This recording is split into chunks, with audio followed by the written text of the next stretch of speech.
Hello and welcome to How We Fix Britain on Politics Social. And tonight I'm joined by Paul Somerville of EndTheTories.com fame. How's it going, Paul?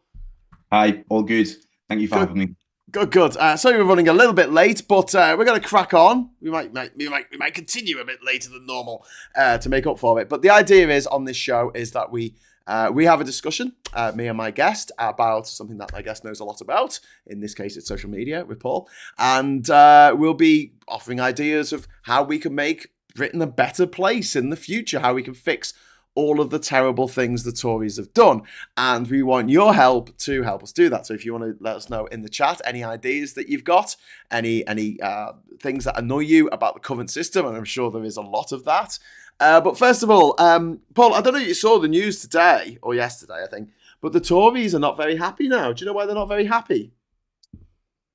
Can't imagine why. It's been a fantastic few weeks for them. Well, it's because Refuck, or Reform UK, as it should be called, are using Russian bots to spread misinformation on the internet. Can you believe it? Shocked I was, Paul. Shocked. Stealing their trick. Yeah, guys. Russian interference in our electoral system. So this is nothing new. You were involved in Ofok, weren't you, with Femi Olawale back in the day? Correct. And that was a time when the Russian bots were just absolutely insane. But because they were, doing stuff that the Tories approved of, which was telling everyone to vote Brexit, they let it slide. But now it's a huge problem. Can it be fixed? What can we actually do to stop these bots from interfering in our elections? Well, from a social media platform owner point of view, I think it is quite difficult to stop. Really, it needs to come from their end. Obviously, there's laws that could be passed, but then I guess it's about tracing the accounts, where the accounts are created from. And obviously, there's a lot of tricks that can be done in terms of masking where these accounts are being run from. So to answer that question, I do not know. In terms of a response, I have spoken to you about creating an organization which fights against those bots and the right-wing propaganda, taking a very different route at it, a more of an ethical route, where it's about amplifying content rather than pretending we are a million sort of voters all saying, got my vote. If you're on Facebook, you will have seen that for reform. All of my local groups are full of that. Got my vote, Union Jack. So it's not about misleading people, about giving people a false sense of, oh, well, everyone is voting for this party. Just more about being able to distribute objectively truthful content and sort of raising issues. Reform UK are openly talking about replacing the NHS with an insurance-based American-style healthcare system. How many Reform people are aware of that? I don't know. Obviously, everything going on with the racist comments from the Reform Party people at the moment. How many active voters are aware of that? I think they probably are aware of it, Paul, but they like it. They like it. That's the problem, isn't it? But when it comes to fighting, because of it. When it comes to fighting the bots, though, surely there is more that the social media owners can do. Like, for instance, if we have to have a capture thing to go on certain websites where you have to prove you're not a robot, that kind of thing. If I mean, the way that idiot, what's his name, Musk, thought that he'd sort this out on Twitter is that he'll make everyone pay $7 and that would get rid of all the bots. And I'm like, I don't really think that's how it works. Yeah, but because you can generate credit cards, virtual credit cards. Yeah, and then you just have one attached to every bot, and $7 is a cheap price for democracy. Yes. So for $7 million, you could have 7 million. You could have a million bots. Running around spreading misinformation. That's a round of missiles for Putin. You know what I mean? And to be able to throw an election for that small price is I think would carry great value. Yeah, Katrina in the chat saying bots are better able to do captures than humans. Simon Smith, rewrite the Online Protection Bill 2023 that was gutted under the Tory government. That would go some way to help. If your bot goes rogue, should you take it to the doctors? Ask Plum Duff. Definitely, you should get some cream for that. And Jeannie Bottle's just saying, is it ironic that Nigel Farage initials are NF? No, he used to love that when he was in school. He made a big thing about it when he was doing things like singing Hitler Youth songs. But yeah, when it comes to more things that platform owners can do, I'm thinking having that sort of higher tier of user who has been acting like a human being for more than a year, say. That's an account that I would like, if any account's going to be amplified, I'd rather it was one of them than one that has literally just been invented the day before and it's called Barry Bunch of Numbers and it's completely anonymous. So what you're describing there to get technical is called an aged account, which is very easy to manipulate. Yeah, I was going to say, but people buy accounts that are dead old and they just set them up as if they're new. So, but the thing is, Paul, the social media owners know about these tricks. So surely it's just like every time there's a way around it, it should be the onus on the social media owners to think of a way to stop that from happening. Correct, yeah. I mean, truthfully, I think they've been more bothered about preventing marketeers from earning money organically through methods like that than there are actually about stopping like the rise of fascism through the same approaches. And allowing despots like Donald Trump and the likes of Farage to rise and influence entire nations' elections, rather than have people. I mean, that's my background. We started out on social media when we were really sort of utilizing that system and almost abusing the system to make money, to sell tickets, to sell products and stuff. And the work that's been done to make sure that we have to pay for paid ads rather than doing that is just, if anything, that's where most of the preventions have came from. It's that's fascinating. So they don't give a shit about the democracy being upended by these nefarious bot farms. But if you try and sell a product, then no, we're going to stop you there. We want your money instead. It's the money. It's the money. Wow. I don't mean they're bothered about politics as long as you're paying huge amounts in sort of meta ad invoices. So then, is there an argument for government legislation when the new Labour government get in next week? Yeah, in just a few days' time, ladies and gentlemen, hold on to your purse strings. When they get in, do you think there should be a call for legislation to punish these social media giants if they allow this kind of thing to happen? I think that there's a whole lot of legislation needs to come in terms of what is allowed to be said during an election period in terms of truth, whether in person, on TV, in the papers, or online. But yes, I think as much as possible. But again, I think that would push people to more cloak and dagger techniques like the bots that will be run from locations behind the Russian border. There are some African nations where there are huge call centers that do these sorts of things. We encounter them quite a lot. And some of them will be run from what they call like a VPS, some virtual system in the cloud. And it's just all run through ChatGPT and Claude 3.5, which we've seen screenshots of. I don't know if you saw that screenshot of one had malfunctioned. No. And they were on Twitter, and they were basically toying with it and talking to it and giving it like chat prompts, and it was replying.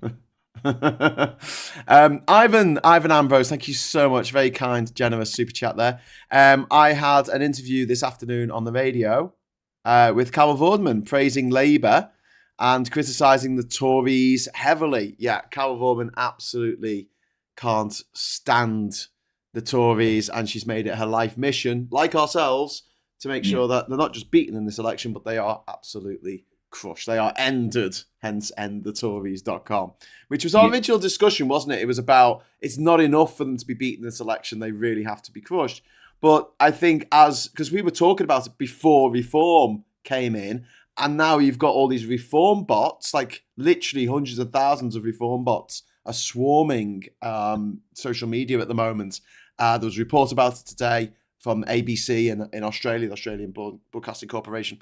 And the Tories are finally saying, oh, we need to stop this. We need to do something about this Russian interference, which is so ironic. This is the same Tory government that had Boris Johnson as our foreign minister, who went to a NATO meeting about a British citizen being murdered by Russian agents on our soil.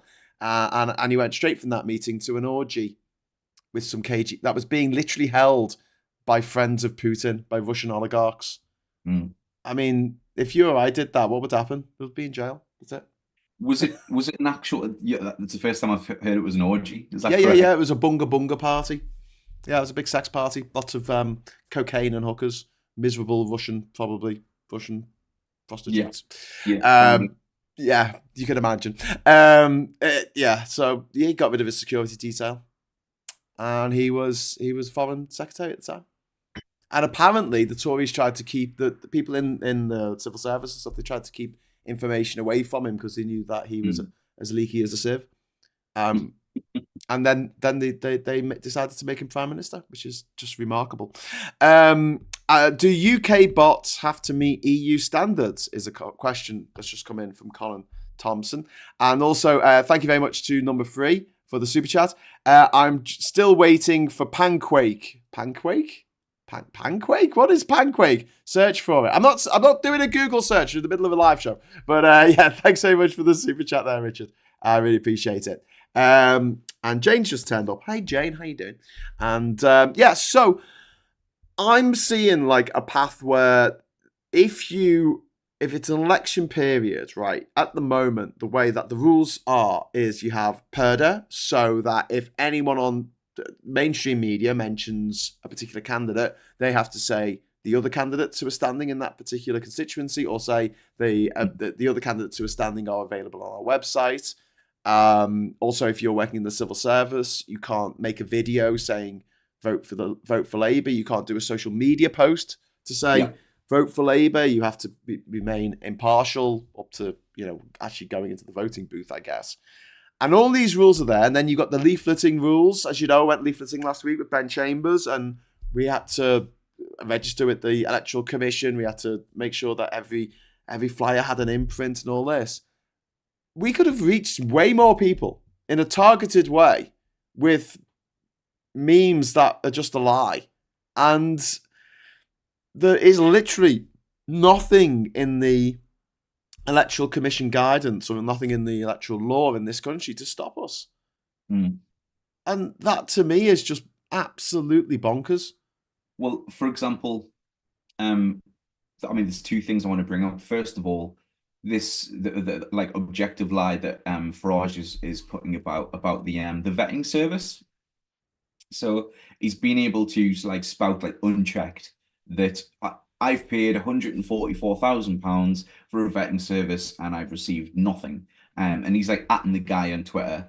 But then it's on the website that they do not provide that service for them. They provide the facilities and the platform for them to do vetting themselves.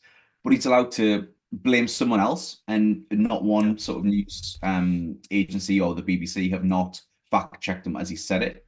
Then and it really scared us today. I think they've looked at Trump and they're like, why are we even trying to keep like one foot in reality? And thought, no, I'm just going to lie, and I'm going to lie so quickly they're just not going to keep up. So today was the racist that said about shooting them on the beach, and Richie Sunak is in such and such. He's just did I don't know if you've seen it, Graham, like an Instagram reel. And he's like, so we rang him up, and he said he was an actor, and we found a website and everything with him on. Well, this is what he was saying on Question Time on Friday. He was saying anyone exactly the same line. line. Website, anyone could knock up a website. And I'd very much doubt was it a Channel 4 release? Yeah, it was Channel 4 News. Very much doubt. And it's like, he was a background actor. He's like an extra in an episode of something on Channel 4 like 15 years ago, and they're like, "Oh, he's an actor," and I'm Yeah. like, "Lawrence Fox is an actor," Yeah. and I'm Very pretty true. sure that he's not a lefty lovey. Yeah. But yeah, but the idea that politicians or wannabe politicians can just lie with impunity is one thing, but we won't really want to talk about social media and what can actually be done, realistically be done, to curb the influence of these online platforms, Mm. especially when it comes to our elections. Not just our elections in this country, but elections around the world. But we can't make legislation for other countries, but we could have some flagship legislation that saw these companies in a lot of trouble if, say, a lie goes out about, during the electoral system. So maybe have it where, you know what, if there's not an election on, lie all you like, we don't care. But when you enter that electoral period, if people in Britain can easily access demonstrable lies put out on behalf of a political party, then that political party must pay a penalty, must pay a price Mm. for that. I mean, I'm quite I think the last government has pushed me quite to extremes. I think if I was to get in power, whatever, I would literally make it illegal for politicians to lie. If it was an objective lie and they knew it to be that at the time of saying it, I would have severe punishments for it. And not Yeah, all we've got a rule of ethics. There'd be some sort of like severe punishment for it. yeah, Because if you were to lie to government organizations, if you were to lie to in front of a judge in court, you would get, is it perjury, isn't it? yeah, yeah, yeah, Yeah. yeah. So Perjury, I don't see, and I think that contempt these of court. officers, yeah, these officers need to be held to the very highest levels of standards, and not the old sort of boy scout rule book that we've got, and if we get caught we'll just legislate to change the rules, like Yes. they did with Owen Patterson, I Owen believe. Patterson. Yeah. Well, they Yeah, tried to change the rules. yeah. He didn't make the Um, rules. We just changed them. and they would have if there hadn't been so much outrage about it. Yeah, They would yeah, have. yeah. They would have got away with it if people hadn't noticed. Yeah, but no, to go back to social media. So we've got the added threat now, though, of AI, which wasn't there in the Brexit referendum. Now it's Mm, here to stay, and we're getting digitally manipulated images being trotted out on Facebook. I see them mm, every day now. African kids with too many teeth and seven fingers on each hand. And it kind of winds me up that people can't tell that it's AI because it's so clearly AI to me. But they share it, and you'll get these weird pictures that have millions and millions of shares. Now, they have just today, I don't know if they did it today, but I just noticed it today. When I was putting up a post on Facebook, it did have a thing for saying that it was AI generated content. So maybe they're clamping down on that. And also, mm. YouTube now, when you are uploading a video, it does ask you if there's any AI generated images in there, and you have to declare if there is. So You have, technically, you have to this declare it. this warehouse behind me, this is an AI generated image. Mm. I get some shit sometimes. You have trolls saying, "Oh, look at you in your big your big warehouse apartment, your $1 million warehouse apartment." And I'm like, it's a green screen. Yeah. And but like quite obviously a green screen as well. Like, do you know what I mean? What are you saying? I've got a little green line around me, like the Ready Breck man's gone wrong. Oh yeah. You're like one of these 1920s like uranium contained plates. Glowing. I've got Yeah. a lovely green glow around me. Um, But uh, yeah, go on. just quickly back to that. Um, I'm actually terrified for this. Yes, this election's kind of in the bag. The November election for the USA, depending what OpenAI produce. So have you heard of something called Sora? No. So Sora is the new text to video by OpenAI. Guys, if you're in the chat, Google it or YouTube it. But don't close this window. Don't go anywhere. Yeah, yeah. It is. I don't know how they've modeled it, but basically they've used terabytes of video footage, possibly just common license off YouTube, to train this AI, and it is text to photorealistic cinematic video. Now, the OpenAI people are making it very accessible to most people, for quite cheaply, to be honest, not expensive at all. And I remember the whole COVID period and terribly photoshopped images of, it sounds like completely absurd to even say it, but Barack Obama, George Clooney, and a small Thai child on like a speedboat. And it was like, yeah, Barack Obama's in this huge Tom Hanks pedophile ring. And it was such an like obviously photoshopped image, but people couldn't tell. Now, what's going to happen when these things are indistinguishable from reality? When they're photorealistic and they're just accessible to almost anyone. The But I propaganda mean, able to be produced is frightening. you could argue though that kind of tech for people with the right amount of money has been around for a long time. Like the Terminator couldn't really turn into liquid metal. They weren't real dinosaurs in Jurassic Park. And Jar Jar Binks, thank God, does not actually exist. So I mean, having sort of digital characters and having I think you and I probably are able to always spot the uncanny valley of Grand Moff Tarkin in Rogue One. It just looks wrong. Please stop trying to bring actors back from the dead using computer graphics or something. I thought the Grand Moff Tarkin was quite good. It looked like a cutscene. It looked like a cutscene from an old Lucasfilm game. But yeah, they did Princess Leia quite well. LucasArts, sorry. Yeah, no, there's something wrong with the eyes. I think they lack a soul. Being a ginger and lacking a soul myself, I can see it in others. But yeah, I get what you're saying. The other thing I'll say about that as well, though, about if people want to believe shit, they'll believe shit. And like you said about the crap Photoshop job with George Clooney and Barack Obama.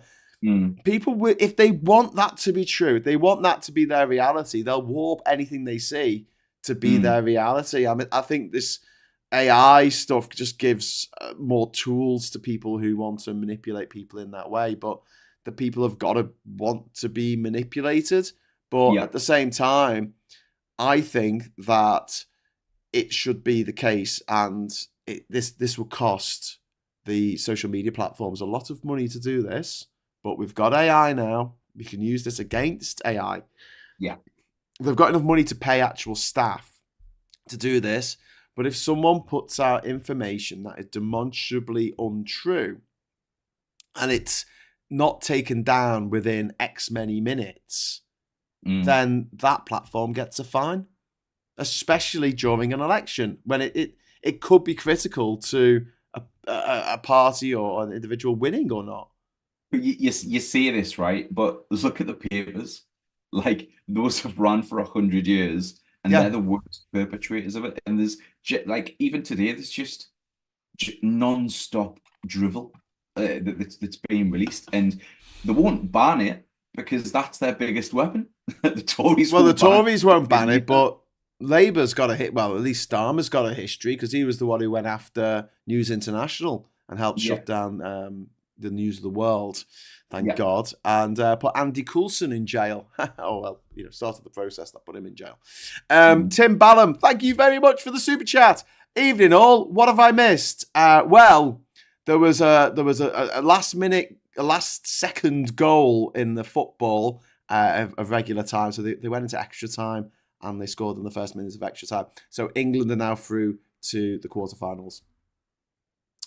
I haven't watched a single game. It's just the performance is so bad.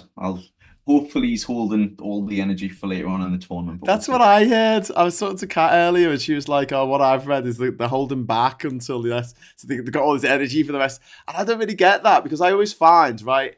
I don't know about you. If I have a day where I'm sort of dead lethargic and I just sit down and I don't move around much, I always have way less energy than if I start the day and go out and have a run or do something. Do you know what I mean? I think energy makes more energy. I could be wrong. I don't know. You should be some sort of an athlete consultant. Get off your ass. What about? I manage 90 minutes, no problem, from my podcast room. It's quite easy. A little bit of stretching. 90 minutes, luxury. Ivan Ambrose, thank you very much for the super chat, mate. Here. This is agreeing with you, what you said earlier, Paul. Lies by politicians must have proper consequences. In the everyday world, there are proper consequences for lying. You're absolutely right, Ivan. You are so right. Thanks for the super chat. I mean, if you have a job and you lie in your job, you lie on your CV, you're out the job. How many Tories have we seen lie on their CV? Suella Braverman lied on her CV. She said that she helped write a legal textbook when actually she just literally photocopied some stuff for the guy who wrote the book. Yeah. I mean, and that would be enough for you or I. We'd lose our job. Yeah. And if we lied about something really major in work, if we if we're working on the phones, customer calls up and we promise something that is absolutely outrageous that our company can not deliver in any way, shape, or form, we'd lose our job. They'd be like, why did you tell them we could do that? It's all right. Some of your internet went down. We'll give you a new house. 40 new hospitals. Yes. Tax cuts. Don't get us started. I mean, the thing is, and I've said it multiple times before, like going back to the referendum or even general elections, you would have more buyer protection from buying a second-hand car or buying something from PayPal than you have in a democratic vote in your country. You know, I mean, just the catalogue of lies that came with Brexit and the referendum was just ridiculous. You know, specifically the one there, you know, printed very discreetly on the side of a double-decker bus, and I think. And it is the politicians and it is social media that's a rising threat. But I think at the core of it, one of the biggest threats are the papers and the tabloids. You know, obviously not all of them, but you know who I'm talking about, the main sort of perpetrators. And to quote Trump, and it's like weird about that because obviously he was sick of the press lies, mainly because they're not lying enough about him. And to say things about control of the media or to add restrictions on the media sounds very like, you know, rise of Hitler and fascist. But I think there does need to be laws about like objective truth. And if you print a lie, it's my opinion, if you print a lie in the front page, then the what's the word I'm looking for? The rebuttal, the correction needs to be on the same page and take up the same amount of size as the initial lie. Every day for a week. Yeah, every day. That'll make him stop it. And I think, I'm not sure how much you want to go into sort of endthetories.com, but you know, I think that is the issue, that a lie gets around the world twice before the truth gets its pants on, you know, and often the lies are much more attractive to tell and interesting to tell than the truth. And I think that's just a huge problem with it, you know. And reform, unfortunately, are masters of it. The lies that they are putting out and the collectively grouping into people's minds. Yes, it's reform, and then it's con and Labour, and they've split it down the middle. And you know, if you're gullible enough to allow them to manipulate you like that, fair enough. But we know a lot of people. Well, it's not fair enough because people need protection. It's a really good point that Sarah Davis has made. I worry for elderly people like my mum who isn't computer savvy getting conned on Facebook, and this is something that I'd like to see. We talk a lot about protecting children, quite rightly, online, right? From online harms. I'd like to see something that protects older people online. And I know that's going to sound really patronising, and a lot of older people are probably going to write now in the chat like, oh, piss off, Graham, you patronising arsehole. But the younger generations have grown up with the internet. They know that there is a lot of bullshit on there, whereas the older generation didn't grow up with the internet, and in a way, they're a bit more naive in terms of believing stuff that they read or see as a video. Like, oh, someone made a video, it must be true. Oh, someone's made a website, it must be true. Someone's made a meme. Oh, well, this meme must be the truth, because otherwise they couldn't have made it. Because all their life, all of their information up to the internet had been curated. They went into a bookshop, it said fiction, non-fiction. You know, the newspapers were kept under control to some extent of, they couldn't just print a lie about Gary Glitter being a nonce without proof that Gary Glitter was a nonce, because otherwise Gary Glitter could sue the newspaper for defamation, slander, libel, whatever.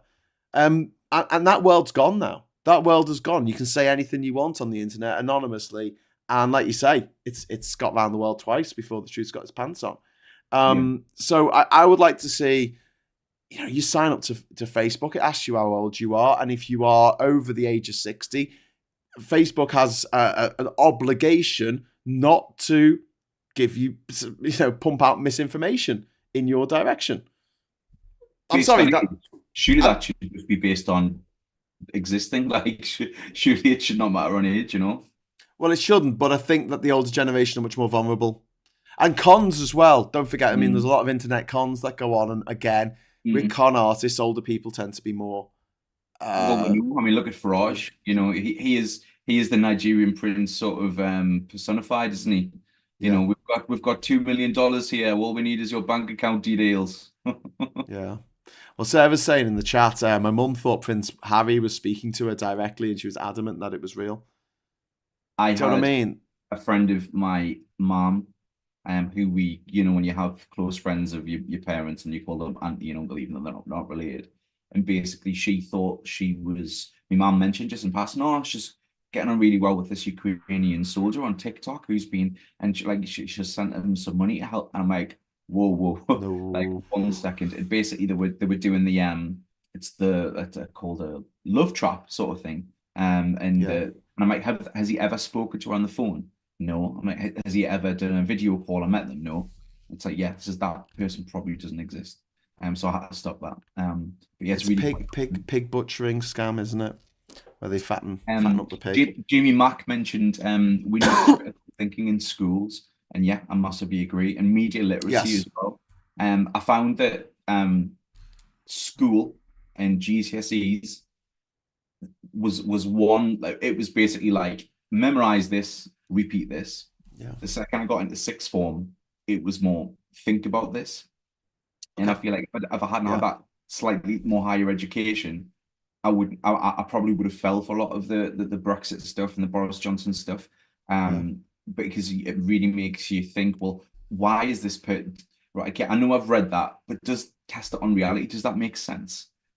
What's the chances of 350 million coming to the NHS, or is that just going to go to like tax breaks and Tory peers based on a whole host of decades worth of experience of the Tories in history? Yeah, my mum's just entered the chat. Hi, Mum. How you doing? Say hello to me, Mum, Paul. Hi, Mum.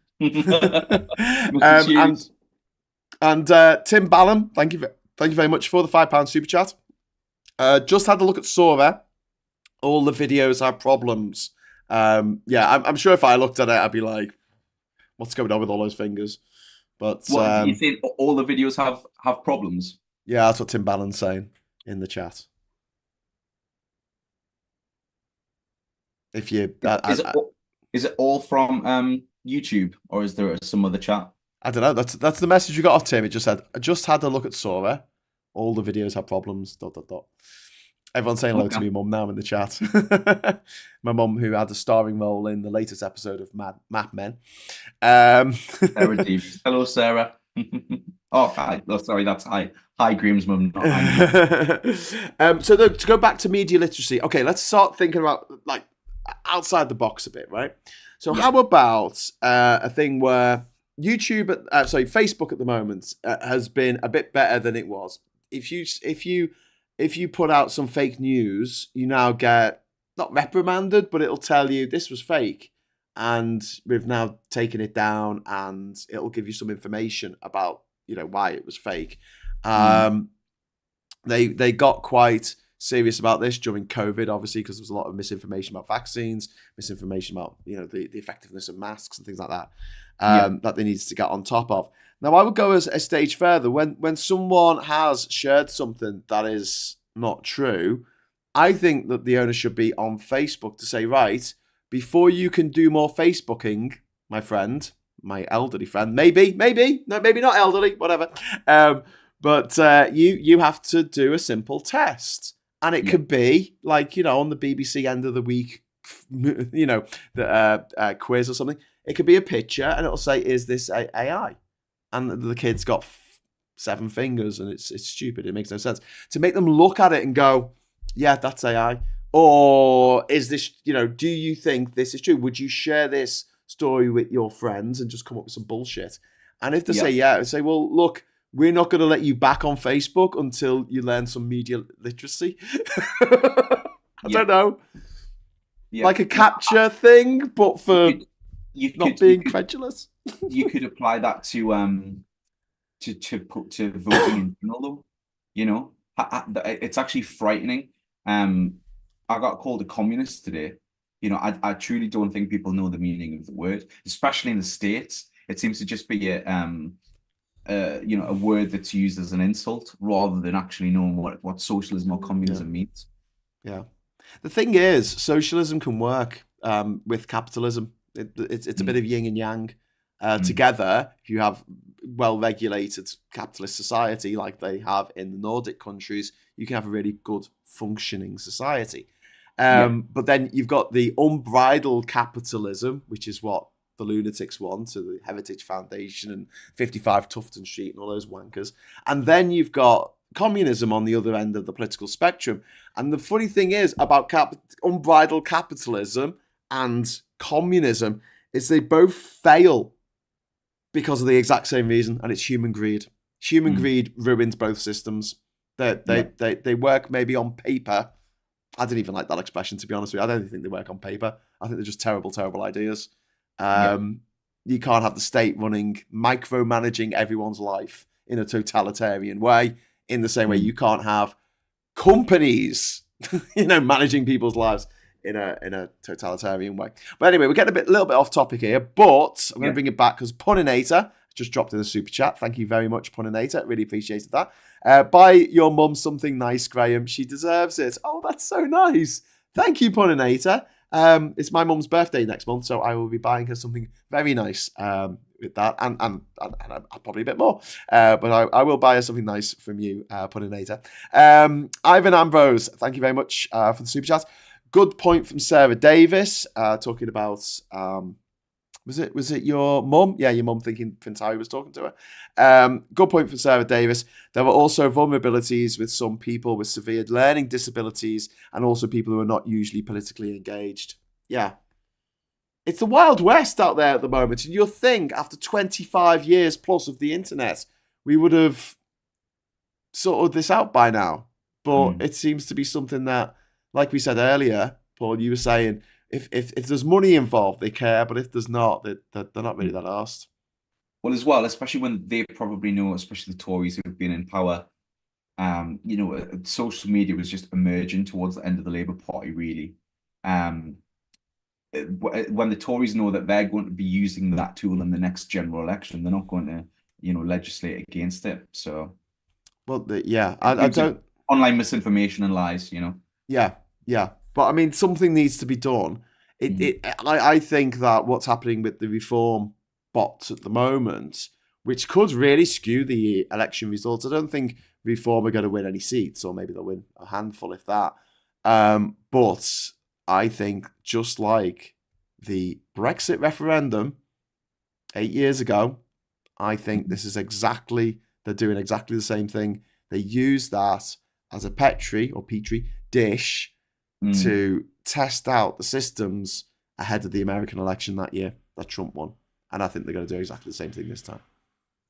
mm, So I would think that it was the onus would be on the owners of these big platforms to stop people from being conned, not just by people trying to rip them off, uh, claiming to be Nigerian princes, but also being conned by politicians who are mm, lying to them or mm. conned by Russian interference.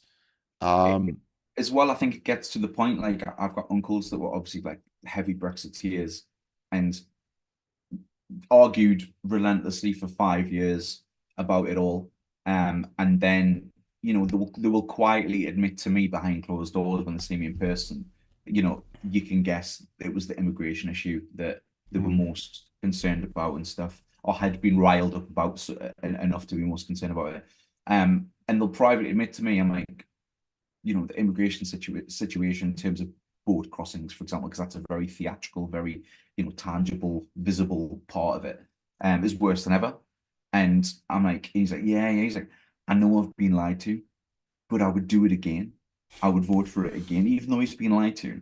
And I feel like, for example, today with the Nigel Farage release of, oh, well, it wasn't a real MP, he was an actor.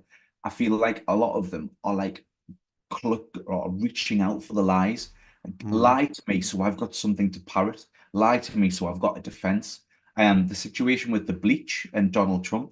I remember a guy in Sunderland who's quite like a very influential person, really, and he was just pro-Trump, pro-Boris, pro-Brexit, and we really clashed over that period. And the whole bleach thing, because it was a serious suggestion. Yeah. Um, and then people were trawling the internet for articles on research about UV light to get rid of viruses. And he was posting this, you're all laughing, but look, it's true. And then the next, within 6 hours, when Trump turned around and said, "Oh, actually, I was only joking."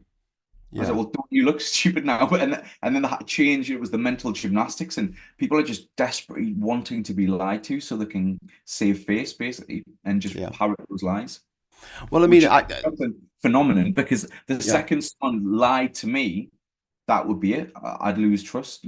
I was once big on Jeremy Corbyn, but then what he did with Brexit and things like that, and that, I'm pragmatic. It instantly changed my opinion, but these Yeah. people just desperately hold on. Yeah, because I think we've got this weird thing that if you change your mind, you're seen as weak. That's a weakness of changing your mind. And you're like, you know what? If you're running and you see a cliff ahead of you, you don't keep running, do you?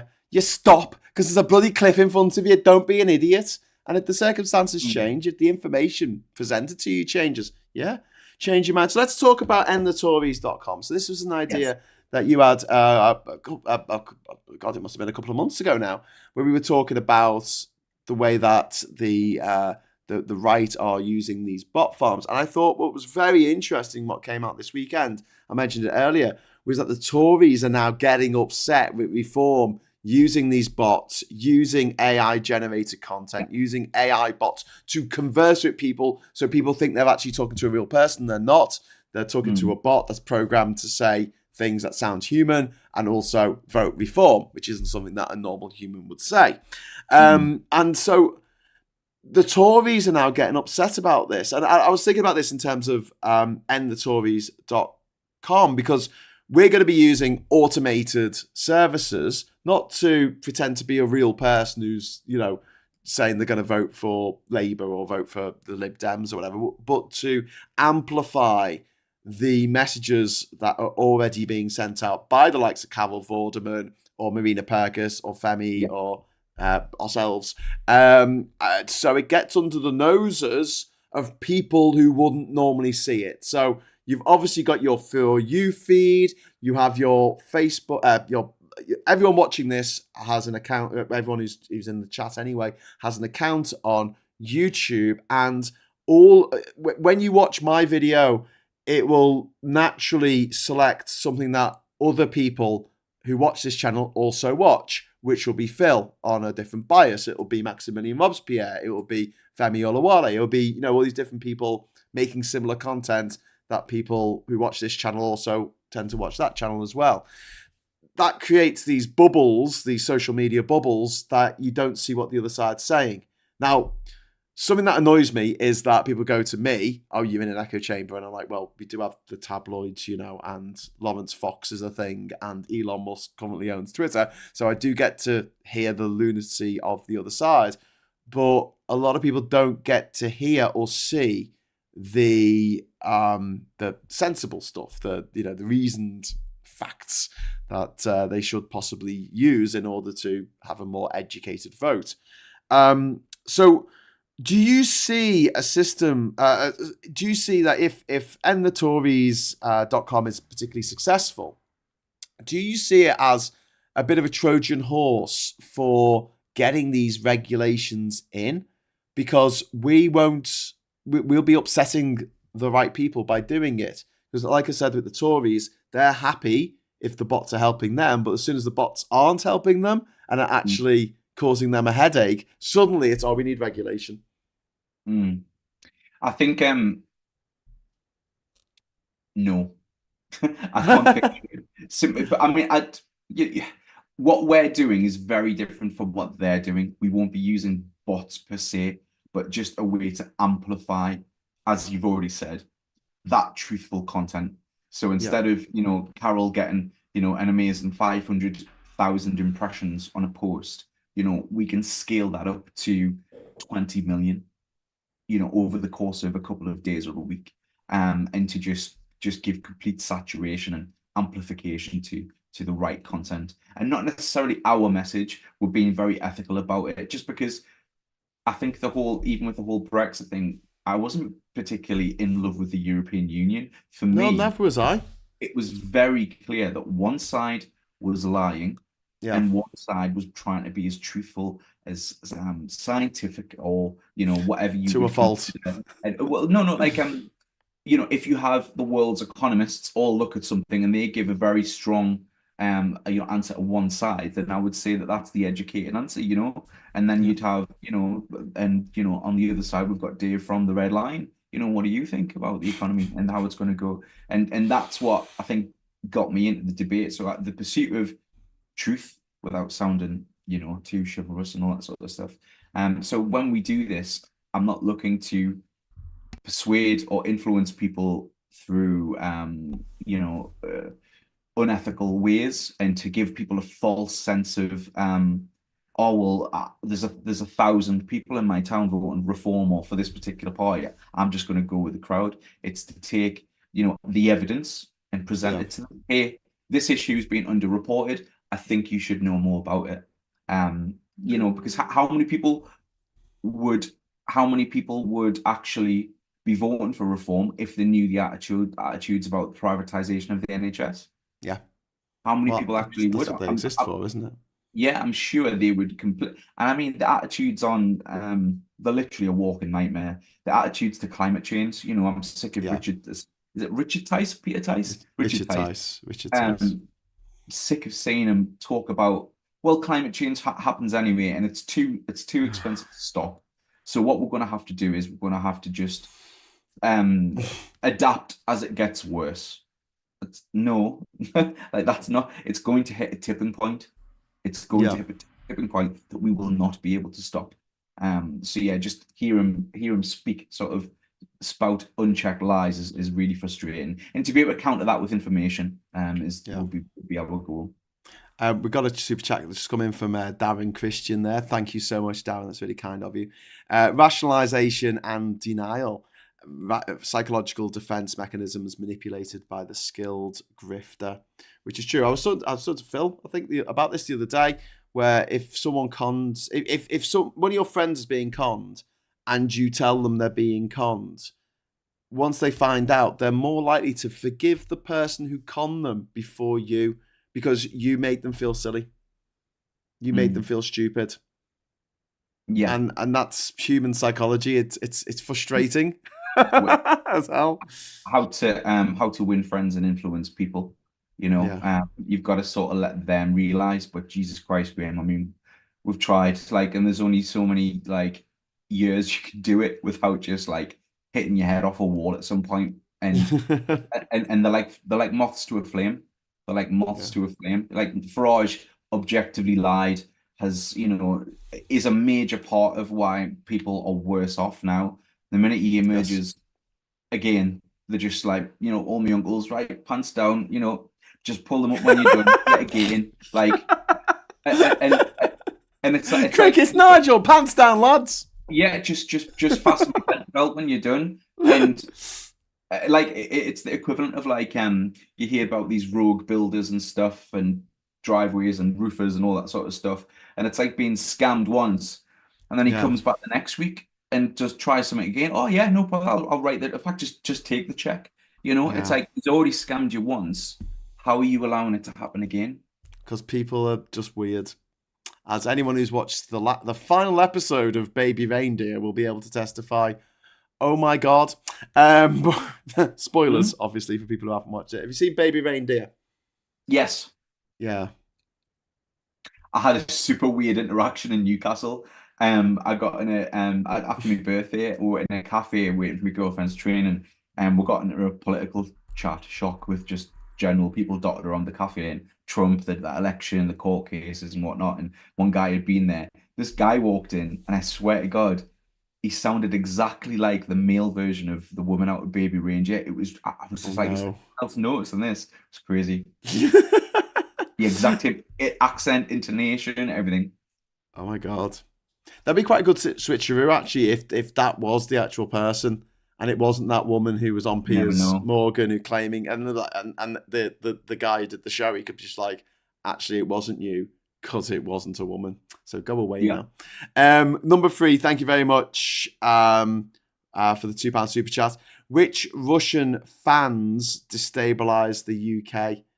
Which Russian fans destabilised the UK? Well, Boris Johnson and Nigel Farage, huge fans of Russia and everything they do. Although, at least Boris Johnson, once the invasion happened, he wasn't he used Ukraine, didn't he, for the last few months of his horrific prime ministership as an excuse. If anything bad happened, he'll pop over to Kyiv for a photo op. But Nigel Farage has doubled down. He's like, no, it was the West's fault that Russia was forced to invade its neighbor and murder 100,000 people.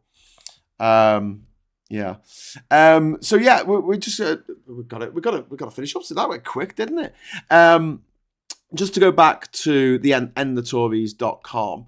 So this is a long-term project. Obviously, when we started talking about it, it was just really for this election. But the more that we've seen this misinformation coming across from Reform, someone's got to fight back. And at the moment, and I had a conversation with Josh from the Electoral Commission last week, and he told me, yeah, you're allowed to do anything online you like. There's literally no rules, Paul. There's no rules whatsoever. Yeah. And while I understand that, it's important to state that, we, as it says in the website, we don't need to stoop to their levels. They've given us all the ammunition we need. We don't need to make up things about Diane Abbott's socks or, Jeremy Corbyn's and the IRA and these wild things. Their behaviour has given us all the ammunition we need, and we just need to shine a light on it. And as well, I think, yes, obviously Richie announced a general election with very little time. I phoned you after I sent you a message after a week. I deleted the message. I was like, no, do I have time? Yada, yada, yada. You were very keen. And I think what really has put a fire under it is the Reform because of their tactics. And if anything, I think, I don't know if the chat agrees with me, what I saw in the USA when they got rid of Trump, huge relief, lost by the largest margin in history, I believe, like the most votes ever in terms of, or Biden got the most votes ever, I forget. It was the most difference. So you would say, right, okay, the left took it back, fought back, it was a huge relief to get rid of this, fascist in the making. And then there's been a huge rebound from the right. I jokingly say, like, the Empire Strikes Back. It's like a rebound from the nasties. And I think in 2029, I think that's what we're going to get here. I think there's been such a landslide for Labour. I think they will make the next 5 years in terms of the online attitude towards Labour and the left. I don't think I'm not a fan of Labour currently, but I don't think they're going to be allowed to move. I think everything is going to be dragged up. They're going to get blamed for all of the mistakes of the Tories. And I think we're going to have the fight of our lives in 2029 with possibly either Reform or some sort of merged version between the Conservatives and Reform. And it's going to be a more right-wing party than we've probably ever seen in the UK, actually in government. So this is, in my mind, we are laying the groundwork now for 2029. It's not just the amplification bots or accounts. It's going to be one thing that these guys, from a marketing and a promotional point of view, they really have tied up there's local groups around mine, Chesley Street, Durham, Newcastle, and all of the little townships have just been completely populated and set up by these right-wing admins, and they are now hourly just pumping out the pro-Farage propaganda and Reform propaganda. And we need to combat that because they really have their fingers deep in each little town, little village across the UK. So it's also about creating these networks of groups, Facebook pages, not just, TikTok accounts and stuff, but to be able to reach out specifically to different regions and distribute that content. and we need to start building now because we've got rid of the Tories, but I think it's a case of better the devil you know, in the sense of I think a reform competition could be even worse. And Yeah. we don't know what the situation economically, migrant wise, in terms of war, in 5 years' time, depending on what happens with Trump, we don't know where we're going to be. So I think, yeah, it's going to be the fight of our lives in 2029. Absolutely, I couldn't agree more. So if you want to help out with the fight of our lives, head over to endthetories.com. There's the address, just popped up, just flashed up on your screen. We were not just looking for contributions, although they are very welcome, but also people with technical skills. So if you get in touch with us, I don't know if we're having trouble with the Discord at the moment, but if we are, you know where to find me. I'm here every morning at 9:30. So yeah, if you just give me a shout or go to grahamdavidhughes.com and fill out the form at the bottom of the page. Tim Ballum, thank you very much for the super chat. That's kind of you. And we've done some digging on that Zelensky chap. Turns out he's also an actor. Yeah, stick that in your I don't know, in your pint glass farage. Entire Ukraine defense just down the toilet. Because he was an actor. I hear Ronald Reagan, the American president, he was also an actor. And that was a joke in Back to the Future. Trump? Trump. Yeah, he was in Home Alone 2. Yeah. There you go. Ivan Ambrose, thank you very much for the £5 super chat. We urgently need electoral reform to prevent that risk in 2029. Yeah, absolutely. But it's not just electoral reform, because if we have a system where we go, okay, we're going to have full PR, and then a proportion of the population vote for Farage and his creeps, so let's say 25% vote for them, and their vote share will be amplified by their friends in the press and also by their friends online and their bot farms in Nigeria or coming from Russia or coming from wherever, who are amplifying their messages and amplifying their lies. And like I said earlier, there's nothing in UK electoral law about the internet. There's just nothing there. It's a big black hole that needs to be filled with sensible legislation that says, especially during an election, you can't just create fake websites, create fake. I mean, the Tories did this again the other day during the debate between Sunak and Starmer. They changed the name of the Conservative HQ Twitter account to it was last time it was Fact Check. Now it was Tax Check or something. Tax Check UK. They're just the absolute worst, aren't they? It's just they can't help themselves. Yeah, but what we could do with, right, is a list of all the terrible things that the Tories, the Brexiters, VFUC, all these people have done, and then just legislate against it to stop them doing it in the future. Or if they do it, that there is some kind of they get penalised in some way. Now, there's two things as well that I need to mention. One is there's always the risk that if we make it so that if your party sends out bots saying a load of, vote for my party, you get sanctioned. There's a risk that bad actors will set up bot farms to say, yeah, vote Labour, just so Labour gets sanctioned. And also, when we talk about sort of the internet, we could do with less anonymity on the internet, but we can't do away with it completely because there are some vulnerable people who literally can't put their identity online. There are people who have certain jobs, which means they can't put their identity online, which is fine. But we need to draw the line somewhere and say it can't be a free-for-all where any nutter can make up a million different bot accounts and amplify these lies across the internet to I want to say increasingly credulous population. And that sounds really bad because we should be becoming more wary of this kind of thing, but we don't seem to be. Yeah, it's you would have thought we would get more media literate and internet literate as it went on, but that just seems to be not happening. No, so, but again, it's one of those things. It's like, what's easier? Is it to introduce legislation to protect the truth online and in print media?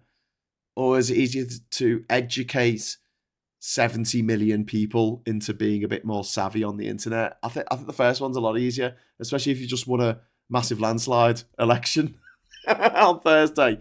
So yeah, I'm hoping that that's going to come in the next couple of years. It has to come, because you're absolutely right, Paul, when you say that 2029 is going to be the fight of our lives, especially if Trump gets in November, which is looking increasingly likely. Did you see the debate? Did you see the highlights? I saw him walk on as grey as a zombie and walking like one, and my heart just sunk and I turned it off. I couldn't watch it.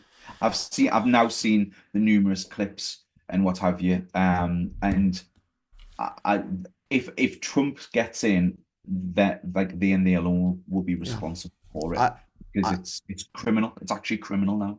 I think it's the most painful thing I've ever seen in my life. And Paul, I flew to New York to see Star Wars Episode 1.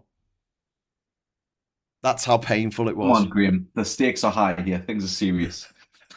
No, I'm just talking about my physical discomfort of like, at least then I could go, well, I could still go see the Empire State Building, have a bit of a tour around the city. At least there was some silver lining to that journey. Yeah. But yeah. I mean, we saw the Democratic Party do this with Hillary Clinton instead of Bernie Sanders, who was much more popular. Would have, she had so many issues.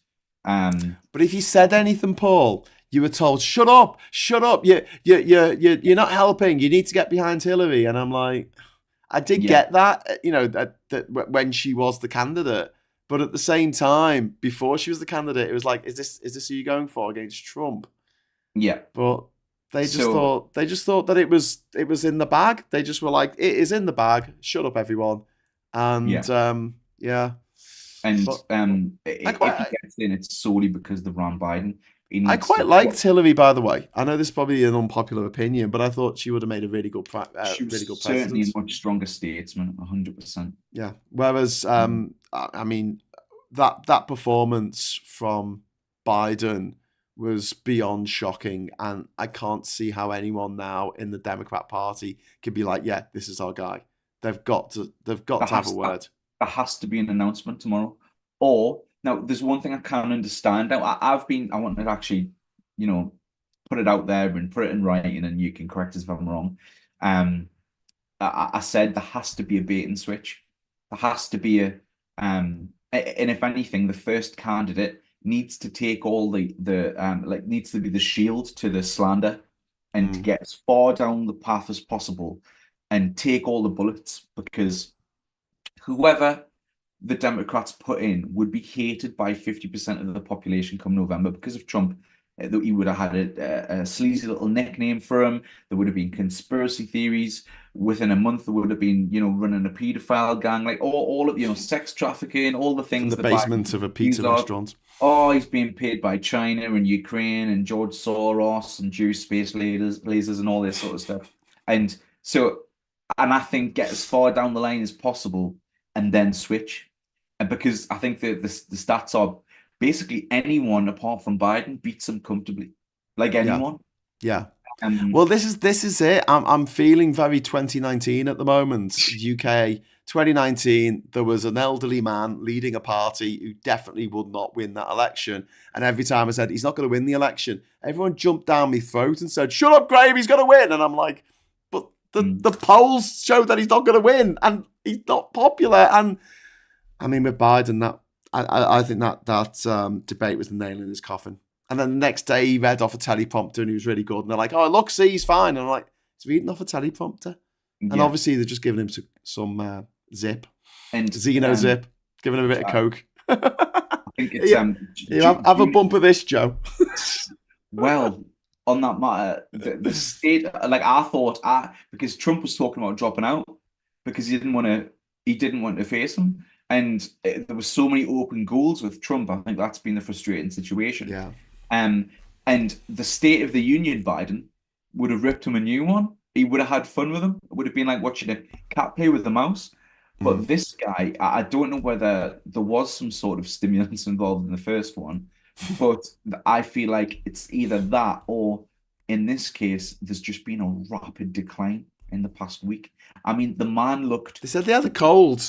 the man You looked know. great. The man looked great. And Yes. it was like it was like you've added 10 years to him.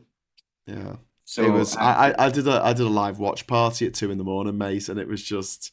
I mean, people watching this probably watched it. Some of them, and it was, yeah, it was so bad. Like it was just this, like a shock of like, oh my god, what is happening? What is happening? Anyway, we've got one more super chat before we sign off. Thank you very much to Ivan Ambrose for the super chat. Very kind of you. Thank you, Ivan. Obviously, media reform is imperative too to help the fight in 2029, and we'll be doing a whole episode of how we fix Britain on yeah. that. Just before we go, I don't like leaving things on a sour note. So what are things that you can see on the horizon when it comes to AI that might make all this a bit better or a lot better? Ways of using AI for good? Other than end the Tories and the organisation that we are setting up to Well, combat well, right-wing misinformation, etc. Oh, is that what you yes. mean? Is that what you're getting at? Well, no, I mean just in general, Mhm. but also specifically how we'll be using AI over on endthetories.com. How we will be using that Yeah, specifically. Um, I mean, first of all, I think that platforms like Meta and what have you will build things in for image detection because, like, obviously there's a huge difference in terms of data from a photograph taken, with the camera, DSLR, iPhone, or even created in Photoshop versus an AI construct. The data is completely different. So hopefully Facebook will implement that more automatically. They've started to pick it up on TikTok, which is good. yeah. Luckily we don't need to produce any AI images or anything like that. Um, Because they're and all also, weird. They're all yeah, weird. Do you know what AI is brilliant for? Removing the background of pictures yeah, and extending the background of pictures. I use it every day on Photoshop for that for yeah, my yeah, thumbnails. Thank you yeah. for putting that on Photoshop. Never thought I'd say thank you to Photoshop. It's the most frustrating program in the world. Second most It's when frustrating it's when program. Photoshop replies, "You're welcome," that you need to worry. Katrina's making the good point that AI doesn't exist. Yes, you're right. It is just fancy predictive text. But yeah. Yeah, true. um, they call it a big language model, really, don't they? It's not AI is just the short form that we use. But are you envisioning something where AI can be used to actually respond, like to pick up? Um, could it be used? Say someone posts something daft in Facebook and it gets picked up by our automated system.